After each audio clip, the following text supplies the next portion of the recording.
Hello everyone, I'm Kibin Alleyne and today is Tuesday, December 26th. We hope everyone has enjoyed their holiday. You are now watching Open, a program that brings the Bronx and New York City straight to you. Don't forget to stay connected with us via social media at BronxNet TV. Before we dive into our program, BronxNet is thrilled to mark 30 years of positive impact in the Bronx. Our latest venture, the BronxNet Media and Technology Studios in the South Bronx, represents our most significant step yet in bridging the digital gap. However, we can't do it alone. We need your support. Your contribution ensures access to cutting-edge studios, top-quality equipment, and professional development opportunities for individuals of all ages in the Bronx. Join us in shaping a brighter future in technology and media. Let's work together to make the Bronx a better place for everyone. Donate today at bronxnet.org/donate and let's create a lasting impact together. As we enter the colder months, the risk of respiratory viruses such as the flu and COVID-19 are more likely to increase. Dr. Judith Berger, Director of Infectious Diseases at SBH Health System, joins me now to discuss the importance of vaccines and what you can do to stay healthy this winter. Doctor, thank you so much for joining me. Thank you. Now, what can we, overall, what can we expect this flu season? Well, the flu season has already begun. Here at St. Barnabas, we're seeing an increase in flu already in addition to COVID and RSV. So flu season is open.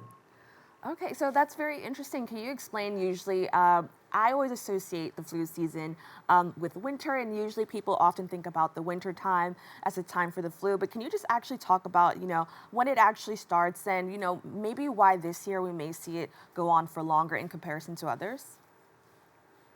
Okay, so the flu actually we see all year round, though we only see sporadic cases.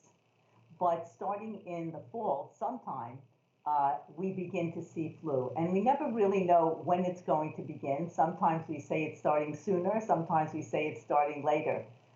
So this year we really began seeing the flu starting in late November into early December. And the New York State Commissioner of Health has already declared flu season. I think it was as of December 6th. Interesting. Thank you for sharing that. Now, although we've come a long way from the pandemic, COVID still lingers. Can you talk about the similarities between COVID and the flu, and does it look the same as it did a few years ago? Meaning, I know that when when COVID first came out, a lot of people were, afraid and compared it to the flu. Is it the same thing that we're seeing now? So, initially, and unfortunately we all went through that, we had a very severe, in the surge of COVID, people were very, very sick. At that time, even in the milder cases, we saw a lot of loss of taste and smell. Now, you can see that with other viruses, but it was very characteristic of COVID to have that. We are still seeing that, but much less. The COVID that we're seeing now is everything, of course, across the spectrum, from mild disease to severe disease. But we have less patients hospitalized in the ICU and less deaths than we did. And the reason for that is manyfold, but one of the reasons is, of course, COVID vaccine. So once the COVID vaccine came out and we began to use antivirals much earlier as they became FDA approved, we are seeing less progression. We have a better handle on how to handle it. We start, if the patient's in the hospital, IV remdesivir earlier on. If they're in the community, we treat them, especially high-risk patients, with Paxlovid. And we know a lot more about how to treat the thrombosis that we used to see, the clots, and we know a lot more about how to treat the inflammatory surge that we saw earlier on as well. So right now in the community, on those people that are not hospitalized, we see milder disease. Everything from, I feel like I have a cold, my nose is running, I'm sneezing, I have a sore throat, to more like a flu-like illness where you have, muscle aches, body aches, headache, and respiratory symptoms. So right now, you really can't tell the difference between COVID and flu, except in those very sick patients that have more of that inflammatory surge, which is not characteristic of the flu.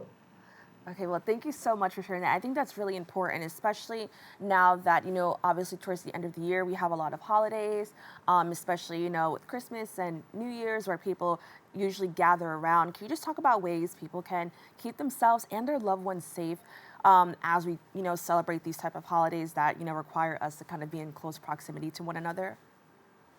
Right. So I think some of the things that each of us can do is one, if we are candidates for getting the flu vaccine, which is everybody really above 6 months of age, and getting the new COVID shot, which covers the descendants of the Omicron very nicely, if again they are high risk for COVID. And now also people 60 and above or pregnant patients can get the RSV vaccine. So vaccination definitely gives us some immunity against getting disease, but it truly is very important to prevent severe disease and hospitalization. The second thing we can do if we're not feeling well, maybe we should let somebody know and maybe not go to the party, right? So if somebody is sick, as we say at the hospital, maybe you should stay home. Obviously, call your doctor and do all of that. But in addition, you know, using hand sanitizer, washing your hands, and for those who are immune suppressed or elderly, they really should wear a mask, right, to protect themselves. And really, the vaccines are very important for people, even if they're not high risk, but they're in a family or with friends who have a higher risk. Now, I'm really glad that you brought up vaccines. I know that at the height of pandemic, there was a lot of push for the vaccine and how it would be helpful. But I think since we slowly have gotten out of that, a lot of people don't hear about the vaccine anymore.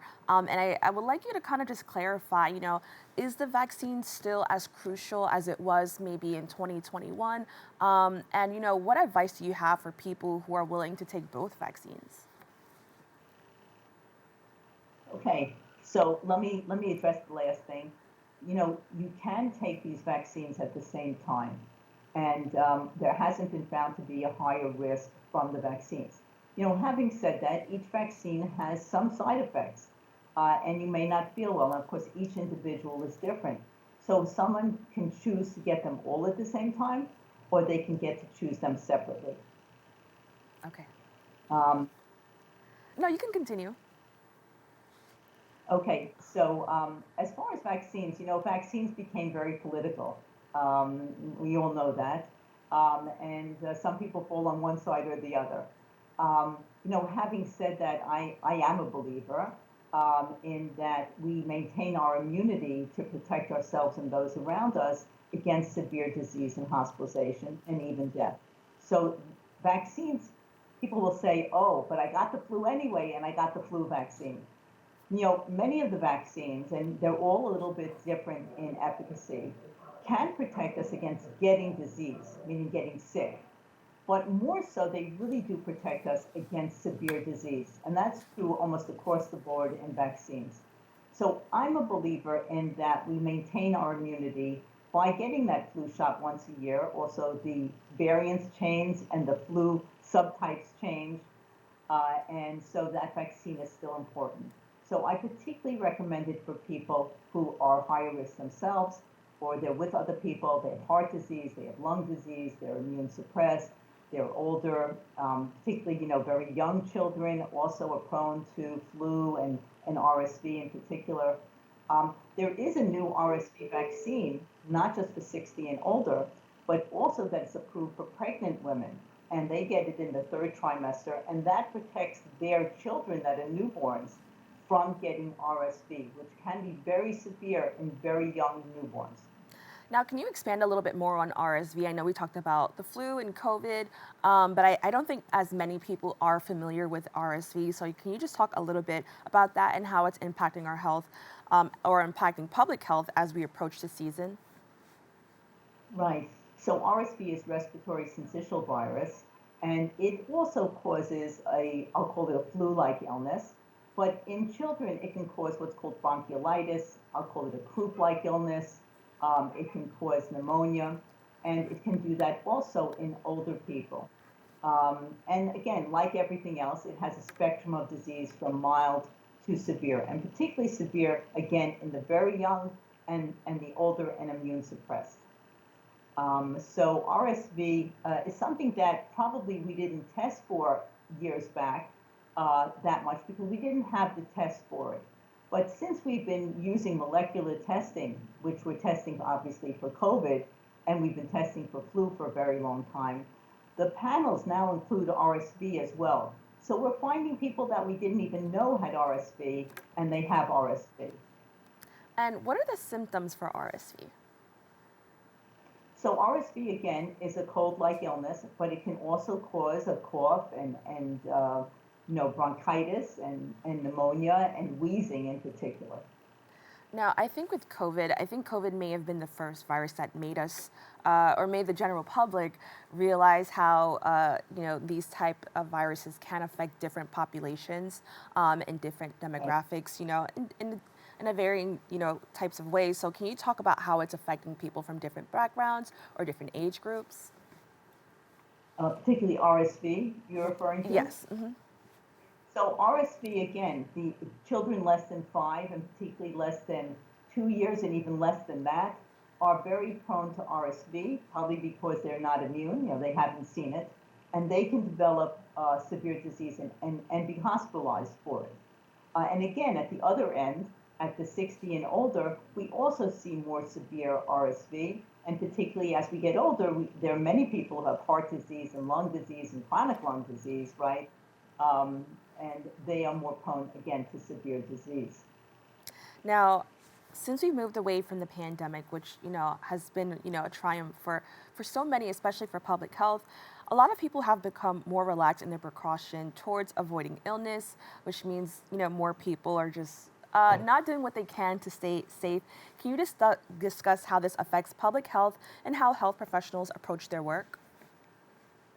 Right. So in the hospital, just like the community outside, when the recommendations became that we should take off masks, we don't wear masks in the hospital in general. Of course, it's optional. So there are many people that do wear the masks, and there are many that don't. We do wear them, of course, if somebody is hospitalized with COVID, we use our proper protection, our N95s. And if somebody has the flu, we use our droplet masks.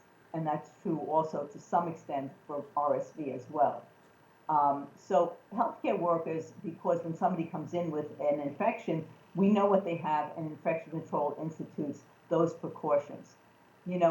We are also considering sometimes using masks on particular units, especially as the season is increasing and we need to protect our patients. So our little patients, right, in the NICU, right, the neonatal intensive care unit, L&D, where babies are born, our psych units where we have open units where patients don't have walk around and have activities together, we are instituting masks in those areas for visitors and healthcare workers. And we monitor disease in the hospital, and when we see an increase and we see the possibility of somebody getting sick from a healthcare worker who may come in because they have just a cold, right? They're like everyone else, right?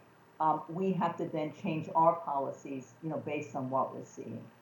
Well, doctor, I want to thank you For the rest of the world, for the rest of the world, people are less careful, and people do feel, oh, it's just a cold, and many people just have just a cold, so to speak, from COVID or something similar to that. And I think to some extent, people don't want to put back on masks, and I get that. But I do think with the parties that are coming up, right, and the get-togethers, family get-togethers for the holidays, that we should be a little bit more careful that if we're sick, maybe to stay home. Well, doctor, I want to thank you so much for joining us and educating our community. Thank you so much for having me. To keep up with And everybody should have a healthy holiday. Thank you. To keep up with the work at SBH Health System, you can visit the website at www.sbhny.org. Don't go anywhere. We'll be back with more Open right after this.